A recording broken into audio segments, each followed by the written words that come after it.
আজকের এমন একটা খবর আপনাদের সামনে রাখবো, এই খবরটা শুনে আপনাদের মধ্যে অনেকেই চমকে উঠতে পারেন বা অনেকেই বলতে পারেন এই বাংলার আর কিচ্ছু হবে না। ক্ষমতার দখল এমন একটা পর্যায়ে পৌঁছে গিয়েছে, বিষাক্ত নেশায় পৌঁছে গিয়েছে।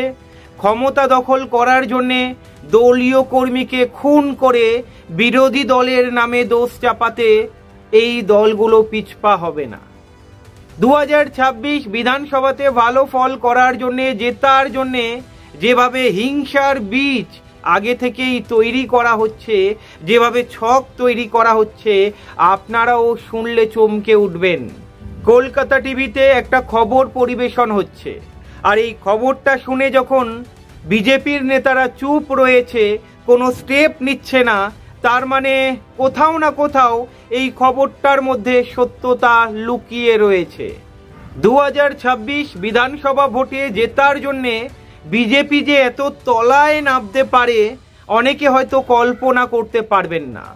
কলকাতা টিভিতে যেই খবরটা দেখানো হচ্ছে, এই খবরে কতটা সত্যতা রয়েছে আমি অনুসন্ধান করিনি, তবে কলকাতা টিভিতে যখন খবরটা দেখাচ্ছে, বিজেপির নেতারা যখন কোনো স্টেপ নেয়নি, তার মানে ধরে নিতে হয় এই খবরটার মধ্যে কোথাও না কোথাও সত্যতা লুকিয়ে রয়েছে।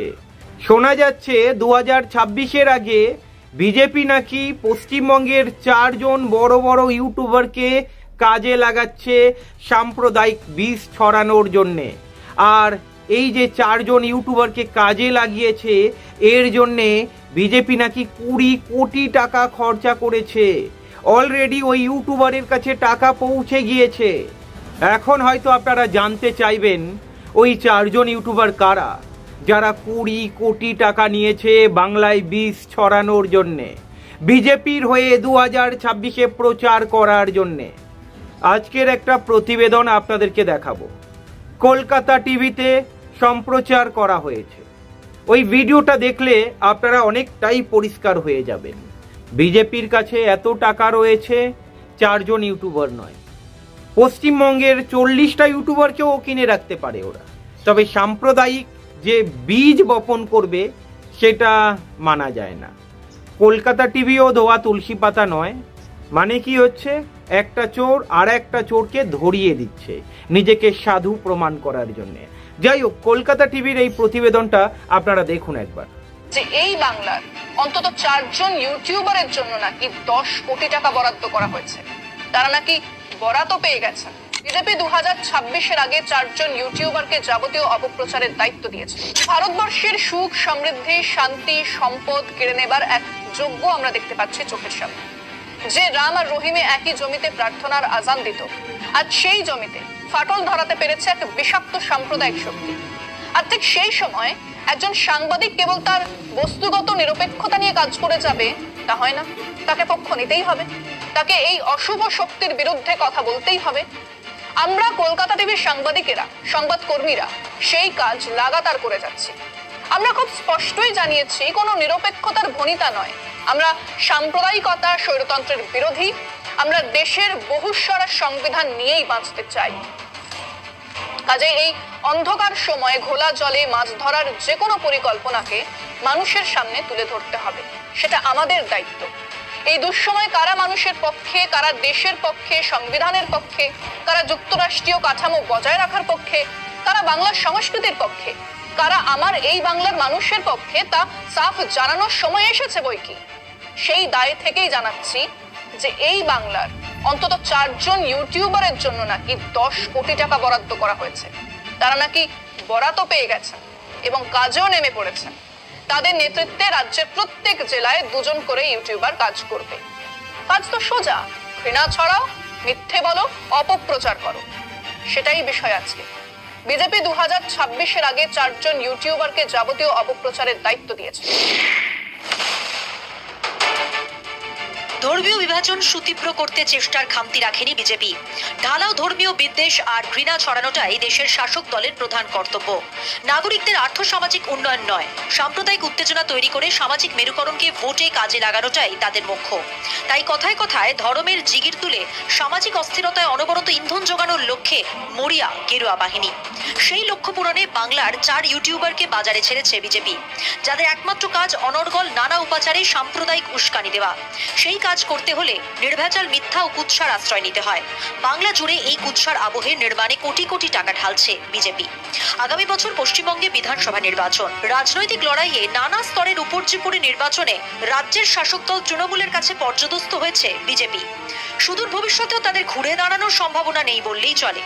এই পরিস্থিতিতে প্রায় 10 কোটি টাকা খরচ করতে চলেছে কেন্দ্রের শাসক দল। 4 ইউটিউবারকে সেই দায়িত্ব দেওয়া হয়েছে বলে সূত্রের খবর। তারা জেলায় জেলায় প্রতিনিধি নিয়োগ করবে। সেখান থেকে স্থানীয় স্তরে ধর্মীয় বিদ্বেষের বিষ বিতরণে সক্ষম এমন খবর সোশ্যাল মিডিয়ায় ছড়িয়ে দেওয়াই হবে তাদের কাজ। খবরের মোড়কে বিষ সমাজ মানুষে যত দ্রুত ছড়িয়ে দেওয়া যাবে, ততই ধর্মীয় মেরুকরণের পথ প্রশস্ত হবে, এমনই ধারণা গেরুয়া বাহিনীর। মিথ্যা কুৎসা নির্ভর ইউটিউব বাহিত এইসব তথাকথিত তথ্য পরিবেশন আদতে জনতাকে বিভ্রান্ত করারই কৌশল মাত্র। অবাক হতে হয় কিছু সুশিক্ষিত মানুষের এমন অমানুষিত ব্যবহার দেখে। হ্যাঁ, আমি ওই 4 দায়িত্বপ্রাপ্ত ইউটিউবারদের কথাই বলছি। এদের একজন বড় সাংবাদিক ছিলেন, নাম ডাক ছিল, কলমখানাও ছিল চমৎকার। সে বাজারে করে কমে খাচ্ছিল না ভালোই, কিন্তু এক উদগ্র লোভ তেনাকে আরো দাও মোড়ে আরো দাও এর লাইনে ঠেলে দিল। পেডিগ্রিওয়ালা চোর নন, অতএব ছড়ালেন, জেলেও গেলেন। শুনেছি মুচলেকা দিয়ে ছাড়া পেয়ে তার দেওয়া প্রতিশ্রুতি অনুযায়ী ফিরে এসেছিলেন লোকসভার মাঠে। ভোটের আগে বাংলার মানুষের মধ্যে যতটা পারা যায় অপপ্রচারের কাজ করেছিলেন। গোটা 30 আসন তো বিজেপি পাচ্ছে বলার পরে বিরোধী দল নেতা নাকি তাকে কলকাতায় আরেকটা ফ্ল্যাট কিনে উপহার দেবার কথা বলেছিলেন। তার আপাতত কলকাতায় 3টে আস্তানা আছে। তারপরে যা হয়েছে আমরা জানি। তিনি এবারে তার সমস্ত সামর্থ্য নিয়েই মাঠে নেমেছেন। এই জন্য নয় যে তাকে ফ্ল্যাট দেওয়া হবে, এই জন্য যে এই বিশাল কর্মযজ্ঞের জন্য 10 কোটি বরাদ্দ হয়েছে, এবং এই জন্য যে উনি আর জেলে ঢুকতে চান না।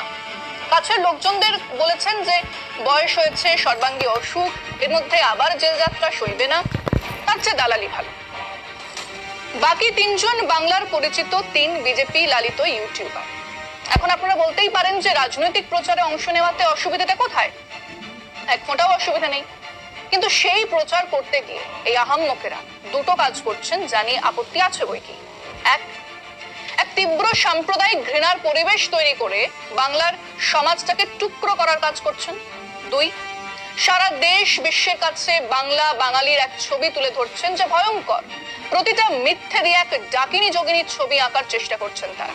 এক পিশাচ নৃত্যের মধ্যে আছে আমাদের বাংলা, এমন ছবি তুলে ধরছেন যেখানে প্রকাশ্যে রোজ হাজারে হাজারে নারী ধর্ষিতা হচ্ছেন, পুলিশ প্রশাসনের হাত ধরে সেই অন্যায় হচ্ছে, শিক্ষা, স্বাস্থ্য, রাস্তাঘাট সবকিছু শেষ হয়ে গেছে, শিল্প নেই আর আসবেও না। কোনো একটা সামান্য ভালোর কথা তারা বলছেন না, যেন এক শত্রু শিবিরের বর্ণনা দিচ্ছেন তারা। এই বাংলা তাদের মাটি জল হাওয়া দেয়নি, এই বাংলাতে তাদের জন্মই হয়, হলে এরকম প্রচার তারা করতে পারতেন না। একধারে ইডি সিবিআই লেলিয়ে দিয়ে চারদিকে দুর্নীতি চলছে এমন এক প্রচার করা হচ্ছে। সেই দুর্নীতিবাজদের মধ্যে যারা বিজেপিতে চলে যাচ্ছেন তারা একেবারে ধোয়া তুলসী পাতা হয়ে যাচ্ছেন। প্রায় সবকটা টিভি চ্যানেলকে কিনে এক 24x7 প্রচারে বলা হচ্ছে বাংলা শেষ, বাঙালি শেষ। এর সঙ্গে হোয়াটসঅ্যাপে অবিরাম মিথ্যে প্রচার তো আছেই। এসবের মধ্যে নতুন করে এক ইউটিউবার গ্রুপ মাঠে নামছে 2026 সালের খেলা বিজেপির দিকে ঘোরাবার জন্য। আমাদের দায়িত্ব ছিল সেই খবর জানিয়ে দেবার, জানিয়ে দিলাম। সতর্ক হন, সতর্ক করুন।